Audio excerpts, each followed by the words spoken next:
నమస్కారం గురుగారు. శ్రీమాత్రే నమః. సార్, బెడ్రూమ్లో ఈ మంచం అనేది గోడకి ఆనించి ఉండకూడదు అనేది చెప్తున్నారు. ఇది ఎంతవరకు నిజం సార్? గోడకు ఆనించి ఉంచాలా ఆనించి ఉండకూడదు అనేటువంటి శాస్త్రంలో ఎక్కడా లేదు. ఓకే. ఉన్నటువంటిది ఏమిటంటే మాస్టర్ బెడ్రూమ్లో సహజంగా అయితే అసలు వాస్తు శాస్త్రపరంగా దక్షిణే శయంతత అని చెప్పడం జరిగింది విశ్వకర్మ ప్రకాశిక అనేటువంటి గ్రంథంలో. అంటే దక్షిణం వైపు పడుకో లేదా దక్షిణం వైపు తలపెట్టి పడుకో, ఇది రూల్. బెడ్రూమ్ కూడా దక్షిణంలో ఉండాలి ఒరిజినల్గా. నైరుతిలో కాలక్రమేపీ అలా మారిపోయింది, కానీ నైరుతిలో ఎవరిని పడుకోబెట్టమని చెప్పారు, ఎవరు నిద్రించాలని చెప్పారు అంటే గర్భం దాల్చినటువంటి స్త్రీ నైరుతిలో పడుకోమని చెప్పింది. ఎందుకు అంటే వాళ్ళకి సుఖప్రసవం జరుగుతుంది, ఎక్కువ ఇబ్బంది పడకుండా తల కరెక్ట్గా కిందకు వచ్చేలా జరిగి ఆ టైంకి ఈజీగా జరుగుతుంది, తల్లి బిడ్డ ఇద్దరు సేఫ్ ఉంటారని నైరుతిలో గర్భం దాల్చిన స్త్రీని నిద్రించమని చెప్పారు. నైరుత్యత శస్త్రగారు అన్నారు, అంటే నీ యొక్క పనిముట్లు నువ్వు చేసే వర్క్ రిలేటెడ్ సంబంధించినవన్నీ నైరుతిలో పెట్టమన్నారు. నైరుతిలో బెడ్రూమ్ గురించి ఎక్కడ ప్రస్తావన రాలేదు అసలు. దక్షిణే శయంతత మాత్రమే, లేదా దక్షిణం వైపు తలపెట్టి పడుకోవాలి ఇంకా నైరుతిలో పడుకున్నప్పుడు. అయితే దోషమేం కాదు, నార్మల్గా మనం మాస్టర్ బెడ్రూమ్ కట్టుకున్నంత మాత్రాన దోషం కాదు, గోడ కానించినంత మాత్రాన దోషం కాదు. మనం ఇక్కడ దోషం అని దేన్ని చూడాలి అంటే మీ బెడ్రూమ్లో ఒకవేళ ఈ డిగ్రీస్ అని ఉంటుంది, ఎప్పుడు కూడా ఇల్లు ఎప్పుడు కూడా ఎన్ని డిగ్రీస్ టిల్ట్ అయిందనే దాని మీద చూడాలి. చాలామంది ఇల్లులకి నేను వాస్తుకి వెళ్ళినప్పుడు వాళ్ళు ఇవేవి చూడకుండా జనరల్గా కట్టేస్తారు. ఈశాన్యంలో ద్వారం అంటారు, నైరుతిలో బెడ్రూమ్ అని కట్టేస్తారు, మంచం అక్కడ వేస్తారు. కానీ ఏమవుతుందంటే మనకి 0 to 360 డిగ్రీస్లో పొరపాటున 340, 330, ఒక్కోసారి 345, 350 అలా డిగ్రీస్ ఇటు తిరిగింది అనుకోండి, మీరు అనుకుంటున్న నైరుతి గది ఏదైతే ఉందో దక్షిణ నైరుతిలోకి వెళ్ళిపోతుంది. అలా దక్షిణ నైరుతిలోకి వెళ్ళిపోయినప్పుడు అక్కడ మంచం ఎలా సెట్ చేసుకోవాలని చూసుకోవాలి. ఎందుకు అంటే దక్షిణ నైరుతియో మృదయే పురుషత్యాగ మందిరం అని ఉంది శాస్త్రంలో. అంటే దక్షిణ నైరుతిలో మీకు బాత్రూమ్స్ కట్టుకోవాలి, వేస్టేజ్ జోన్ అంటారు దాన్ని. మనం తెలియకుండా నైరుతిలోకి దక్షిణ నైరుతి వచ్చిందని తెలియకుండా అక్కడ బీరువా పెడతాం, డబ్బులు మిగలవు. అక్కడ వెళ్ళి మనిషి నిద్రపోతుంటాడు మంచం వేసుకొని, వేస్ట్ థాట్స్ ఎక్కువ అవుతుంటాయి, అనవసరమైన వాటిలోకి ఎక్కువ ఇన్వాల్వ్ అవుతూ ఉంటాడు. కొంతమంది చూడండి లైఫ్లో వాళ్ళు చేయాల్సిన పని కాకుండా వేరే టైం అంతా కూడా ఎవరితోనో చిట్ చాటింగ్ అనో వేస్ట్ పనులన్నీ చేసుకుంటూ కూర్చుంచి మెయిన్ కెరియర్ ఏదైతే ఉందో అది దెబ్బతింటుంది. ఆ రకంగా దెబ్బతింటుంది. అంటే ఏమిటి, ఇక్కడ మంచం వెళ్ళి గోడ కానించాలా ఆనించకూడదు కాన్సెప్ట్ కాదు, జోన్ ఎలా ఉంది అని చూసుకొని మంచం వేయాలనేటువంటిది కాన్సెప్ట్. ఓకే, అది మెయిన్గా చూసుకోవాలి. బెడ్రూమ్లో ఎదురుగా మంచం ఎదురుగా కొన్ని ఫొటోస్ పెట్టుకుంటే మంచిదని, ముఖ్యంగా రాధాకృష్ణులు ఉంటే మంచిదని కొన్ని వింటుంటాం. అసలు ఎలాంటివి ఉండొచ్చు సార్? అంటే ఒకటమ్మా, ఎప్పుడు కూడా భగవత్ సంబంధించిన ఫోటోలు ఏవైనా సరే గుర్తుపెట్టుకోండి, తూర్పు ఆగ్నేయం దగ్గర నుంచి, అంటే తూర్పు భాగం నుంచి, ఆల్మోస్ట్ తూర్పు భాగం నుంచి వాయువ్య భాగం లోపలే దేవతా సంబంధించిన ఫొటోస్ పెట్టుకోవాలి. ఓకే, మిగతా ప్లేస్లో పెట్టకూడదు. కానీ కొంతమందికి సెంటిమెంట్ ఉంటుంది, ఎట్లాగా నిద్ర లేచిన వెంటనే నేను చూడాలనుంది నాకు భగవంతుడి ఫోటో. అలాంటప్పుడు పడమరి గోడకి, అక్కడ మాత్రం పెద్ద తప్పు ఉండదు, పడమరి గోడకు ఒక ఫోటో పెట్టుకుని నిద్ర లేచిలేగానే అమ్మవారి ఫోటో చూడాలనుంది, చూసి దండం పెట్టుకోవచ్చు, తప్పు కాదు. కానీ ఆ ఫొటోస్ చాలామంది తెలియక ఏం చేస్తారంటే వేస్టేజ్ జోన్లోనో డిప్రెషన్ జోన్స్లోనూ తీసుకెళ్ళి పెడతారు.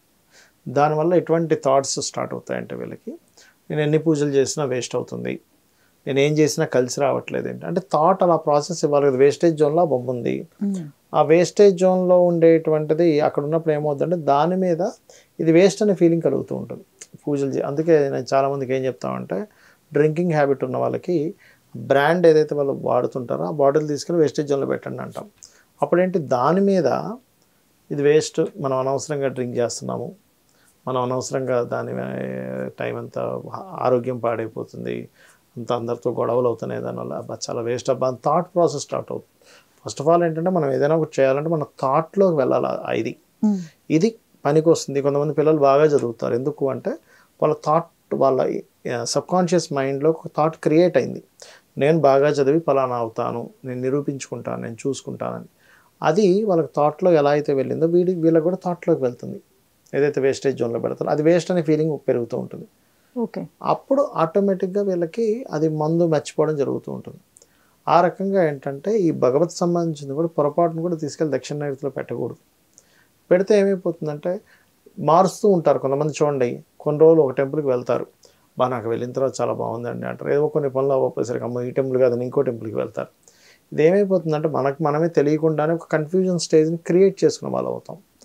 నువ్వు చేసేటువంటి పనిలో ఎక్కడ రాంగ్ జరుగుతుందని చూసుకోవాలి, కానీ నేను దేవుణ్ణి మార్చుకుంటూ పోతానంటే అట్లా. కాకపోతే మరి ఇంతమంది దేవతలు మనకు ఎందుకున్నారు అంటే ఒక్కొక్క దానికి ఒక్కొక్క దేవతా స్వరూపం ఎనర్జీ. ఆటంకాలు కలుగుతున్నాయి, గణపతిని పట్టుకో. శక్తి కావాలి, సుబ్రహ్మణ్యేశ్వర స్వామి పట్టుకో. నీలో శక్తి లేదని ఫీల్ అవుతున్నావు, కాన్ఫిడెన్స్ లేదని ఫీల్ అవుతున్నావు, దానికోసం నువ్వు సుబ్రహ్మణ్యేశ్వర స్వామి ఆరాధన చేయి. అయితే నా సజెషన్ ఏంటంటే మీరు పొద్దున్నే లేచి మీ ఇష్టదైవాన్ని చూసుకోండి, తప్పులేదు. సుబ్రహ్మణ్యేశ్వర స్వామిని ఉదయం నిద్ర లేచిన వెంటనే కనుక చూడగలిగితే మొట్టమొదటిగా మీకు జరిగేది ఏమిటి అంటే ఆనందం అండ్ అపమృత్యు దోషాలు పోతాయి. ఎవరైనా సరే ఏమనుకుంటారు, ఈ రోజు నేను బాగుండాలనుకుంటాం. అందులో ప్రధానంగా ఏంటి, ఆకస్మికంగా ఇది జరగకూడదని ఫీల్ అవుతాం. అలాంటి వారు ఏంటంటే సుబ్రహ్మణ్యేశ్వర స్వామిని ఫోన్లో కానీ గోడ మీద కానీ ఫోటోలా పెట్టుకొని నిద్ర లేచిన వెంటనే చూసి దండం పెట్టుకుంటే సుబ్రహ్మణ్యేశ్వర స్వామికి ఉండేటువంటి గొప్ప శక్తి ఏమిటి అంటే, మనం ఏదైనా దేవతా స్వరూపాన్ని ఇంట్లో పూజించాలంటే అష్టోత్తరాలు, దాన్ని ఏమంటారు, పంచోపచారాలు చేస్తూ లేకపోతే దానికి సంబంధించినటువంటి అష్టోత్తరాలు చదువుకుంటూ నైవేద్యము, ధూపం, దీపం అన్నీ చేయాలి. సుబ్రహ్మణ్యేశ్వర స్వామి ఏకైక దైవం చూసిన మాత్రం చేత అనుగ్రహిస్తాడు ఆయన మనల్ని. అంటే మనం అతను చూడడం వల్ల అతని అనుగ్రహం మనకు కలుగుతుంది. అందుకే నిద్ర లేచిన వెంటనే చూసుకోండి అని చెప్తా.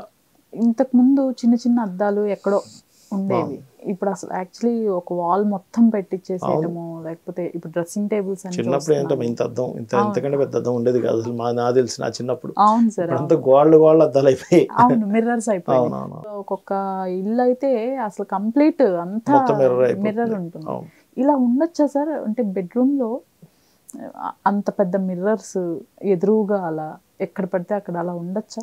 ఒకటమ్మా, ఇందులో రెండు రకాలు, commercial space, residential space. Commercial స్పేస్లో దట్ ఈస్ డిఫరెంట్, మొత్తం అద్దం ఉంటుంది, చుట్టూ అద్దం ఉన్నా ఏం కాదు కమర్షియల్ స్పేస్కి.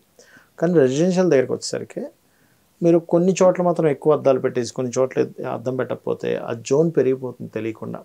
ఆ పెరిగే క్రమంలో మీకు గనక పాజిటివ్ అనుకోండి ఏం కాదు, అంటే ధన సంబంధించిన జోన్ పెరిగింది అనుకోండి డబ్బులు బాగా వస్తాయి. కానీ ఖర్చులు సంబంధించిన జోన్లో పెట్టారు, ఖర్చులు పెరుగుతున్న పరిస్థితి ఏమిటి, జీవితం అతలాకుతలం అయిపోతుంది. కొంతమంది తెలియక డిప్రెషన్ జోన్లో పెడతారు. సో డిప్రెషన్ అనేది పెరిగిపోతుంది ఆ ఇంట్లో నివసించేటువంటి వారికి, అందరికీ. అయితే పర్టికులర్గా ఎవరైతే దాన్ని అక్కడ పెట్టమని సజెస్ట్ చేశారో, ఎవరైతే పట్టుబట్టుకొని అక్కడికి కూడా అద్దం ఉండాలి పెట్టించారో వాళ్ళకి ఎక్కువ ఎఫెక్ట్ ఉంటుంది ఎప్పుడు కూడా. చాలామంది నన్ను ఇదే క్వశ్చన్ అడుగుతుంటారు, ఏమంటే ఒక వస్తువు ఒక ఇంట్లో ఉన్నప్పుడు ఎవరి మీద ఎఫెక్ట్ పడుతుంది అంటారు. నేనేమంటానంటే అది పెట్టడానికి ఎవరైతే చేశారో వాళ్ళ మీద ఎఫెక్ట్ పడుతుంది. ఎందుకంటే అక్కడ ఆ దేవతా స్వరూపం యాక్టివేషన్ అయింది. చిన్న ఎగ్జాంపుల్ అమ్మా, మీరు దీపం వెలిగించారు, ఇంట్లో వాళ్ళందరికీ అనుగ్రహం వస్తుందా, మీకు వస్తుందా? ఫస్ట్ దీపం వెలిగించిన వాళ్ళకే దేవతా అనుగ్రహం ఫస్ట్, అంతే కదా.